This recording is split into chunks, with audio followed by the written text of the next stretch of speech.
The Noble Great Vehicle Sutra, distinguishing phenomena and what is meaningful. Homage to all Buddhas and Bodhisattvas. Thus did I hear at one time. The Blessed One was staying in the Jeta Grove, Anathapindada's park in Shravasti.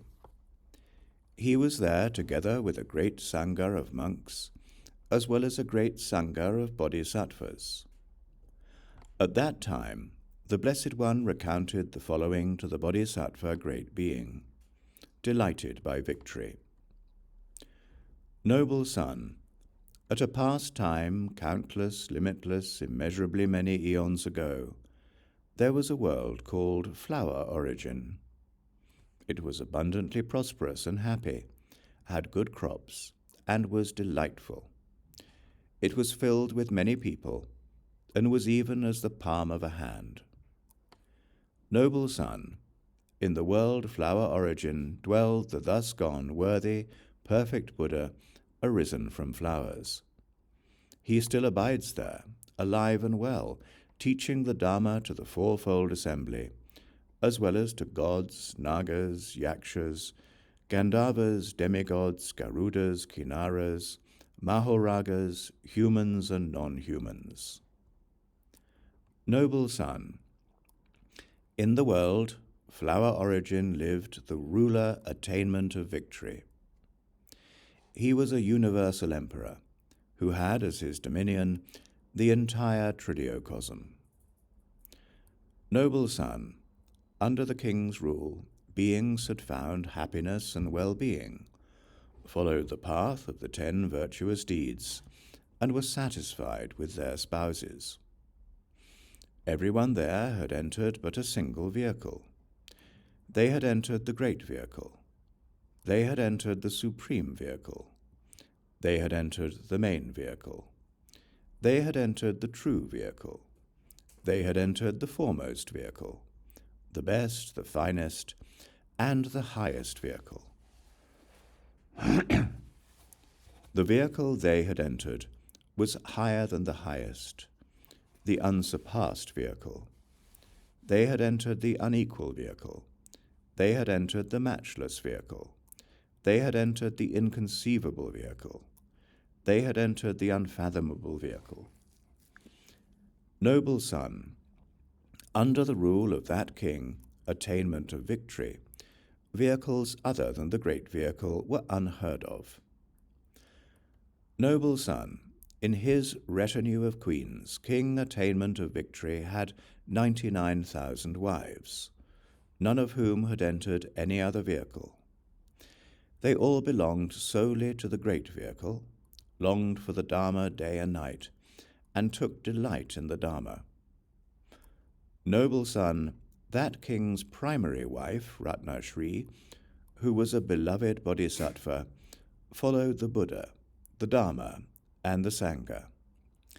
She belonged to the great vehicle, longed for the Dharma at all times, and found delight only in the joy of the Dharma.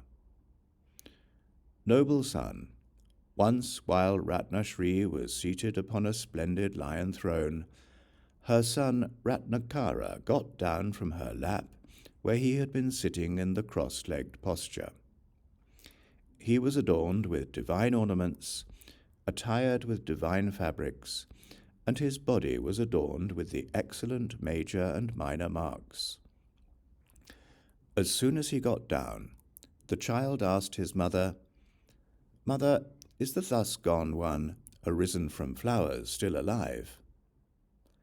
The Queen Ratnashri answered the young child, "My only son, the omniscient one, the protector of the world, the unsurpassed one who delights all. He is alive in the world of gods and humans." The Prince Ratnakara then said to his parents, "Father and mother, come here. We must go to the thus gone, worthy, perfect Buddha, arisen from flowers, in order to behold him, to pay homage and make offerings, to serve him, and to receive Dharma teachings from him. If you wonder why we need to do so, father and mother, it is because the thus gone one performs hardships in the world of gods and humans. He is a protector, liberating those who have not been liberated. He grants eyesight to the blind. He is heroic and courageous with regard to the Dharma. He is as unwavering as a great mountain. King Attainment of Victory and Queen Ratnashri then brought their son and the retinue of queens and servants, and went before that Blessed One. They circumambulated that Blessed One 7 times, and offered him extremely valuable pearl necklaces, after which they all sat down among the assembly. Noble son, the prince then rose up into the sky to the height of 7 palm trees by means of his miraculous ability, and showered upon the blessed arisen from flowers a rain of jewels, flowers, and incense. He then proclaimed to that Blessed One, O teacher, you have crossed the great river of suffering and ferry beings across it. I have come here to see you, omniscient one. As the unsurpassed protector of the world, there is no one who has ever matched you, or displayed such qualities as yours in the world of gods and humans. You establish in the lesser vehicle beings who have strayed onto negative paths, those who are under the sway of desire and anger, and then you teach the great vehicle. You are skilled in means and courageous, a master of great compassion. The Dharma is meaningful, and you are sated by the Dharma. You set forth the Dharma and are a source of all qualities. Also, knowing phenomena to be unborn and without substance, you know their true nature. That is how you perform hardships. The young prince praised that Blessed One in this manner, then circumambulated him and sat before him. The Blessed One looked in all directions with his broad eyes, which resembled the petals of a lotus flower. Knowing the minds and mental states of the fourfold assembly, he said to King Attainment of Victory, Great King, although the 5 aggregates are insubstantial, childish, ordinary beings think of them as being substantial. Great King, the aggregates look awful. They smell terrible. They ooze pus and blood. They are like wood, clods of dirt or roads, and they are insubstantial, inert, and interlinked with joy and sorrow. They are linked to each other by chains of craving, are full of affliction, and are vile. Still, ordinary beings think that such insubstantial things are substantial. They think that impermanent things are permanent, repulsive things are beautiful, unclean things are clean, and unreal things are real. Great King, the 5 aggregates are painted by one's own karma. As an analogy, O Great King, there is no painter who paints the peacock's 5-colored tail, and neither is there any paint involved. Rather, it is painted by the peacock's own karma. Great King, in the same way, childish, ordinary beings arise from reciprocal conditions, painted by their own karma. At this point, the Bodhisattva, Great Being, Invincible Lord, stood up among the assembly, circumambulated the Blessed One, draped his shawl over one shoulder, knelt down on his right knee, and bowed with joined palms. He said to the Blessed One, Blessed One, these aggregates do look awful and smell terrible. They ooze blood and pus. They are like wood, clods of dirt, walls or roads. They are insubstantial and inert. Childish, ordinary beings think that these things have substance, but these beings are like the mistaken, the blind, and the confused. They have fallen into bewilderment. They are completely enveloped in darkness, obscurity, and veils. They are lost in the dense thicket of all their wrong views. Blessed One, these 4 collections of the Dharma are all profound. They are like space. Blessed One, will any beings ever come to understand correctly the statements that are spoken in discourses such as this? The Blessed Arisen from Flowers answered that Bodhisattva great being. Noble son, whenever Bodhisattva great beings manifest, it will be in order to purify beings. They teach them the Dharma in accordance with their inclinations. They cut through the cravings of those who are tormented by craving.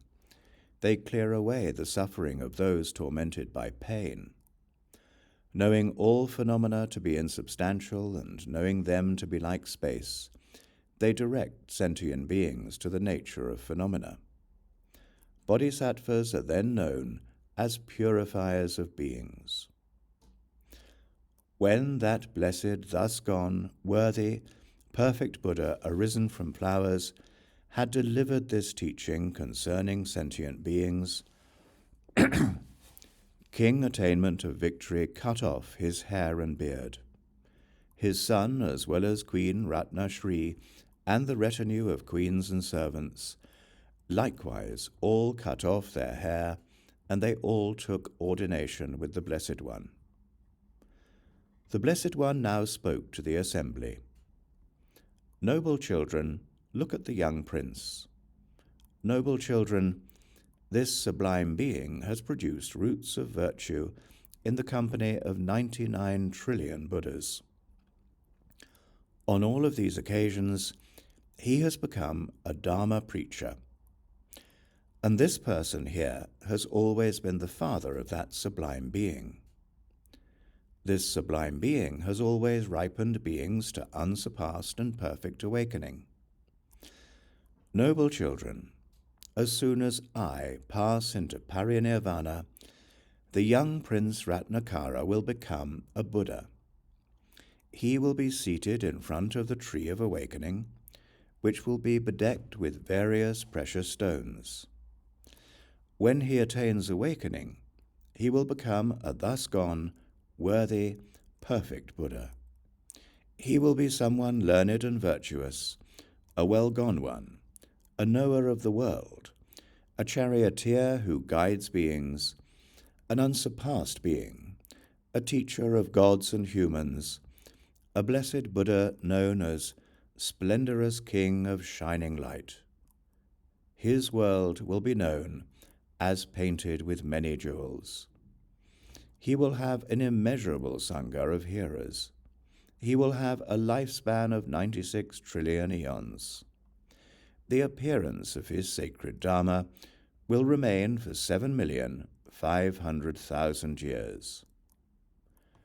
Noble son, at that time, when the prophecy concerning that Bodhisattva great being was made, 84,000 beings gained acceptance that phenomena are unborn. Noble son, should you wonder, question, or have doubts regarding the identity of the thus gone one of that time, there is no need. Why so? Noble son, it is the thus gone, worthy, perfect Buddha Amitabha, who was known at that time as the thus gone, arisen from flowers, and who taught the Dharma in that world. Noble son, should you wonder, question, or have doubts regarding the identity of the prince known as Ratnakara at that time, there is no need. Why so? Noble son, it is the Bodhisattva Avalokiteshvara who was, at that time, the son of King Attainment of Victory. That thus gone one prophesied, he will gain awakening from me. The Bodhisattva great being delighted by victory, who was among the retinue, now joined his palms and asked the Blessed One, Blessed One, will beings who have not produced roots of virtue ever even hear this Dharma teaching, let alone commit it to writing, commission it to be written, retain it, recite it, or offer flowers, incense, and incense powder to it? The Blessed One replied to the Bodhisattva Great Being delighted by victory, "Noble son, only those who have served as many Buddhas as there are grains of sand in the Ganges River will come across this discourse. Noble son, those sentient beings who hear this Dharma teaching and do not doubt it will be reborn in the realm of Sukhavati after they die and pass from this world. Noble son, any place where this discourse is kept will become worthy of homage.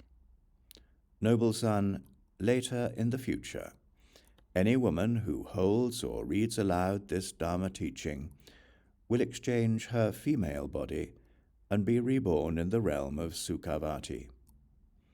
That will be her last birth as a female. She will, moreover, behold the thus gone Amitabha at the moment of death." Once the Blessed One had spoken, the Bodhisattva Great Being delighted by victory, the other Bodhisattvas, the monks and the rest of the assembly, along with the world with its gods, humans, demigods, and Gandharvas, all rejoiced and praised what the Blessed One had said. This concludes the Noble Great Vehicle Sutra, distinguishing phenomena and what is meaningful.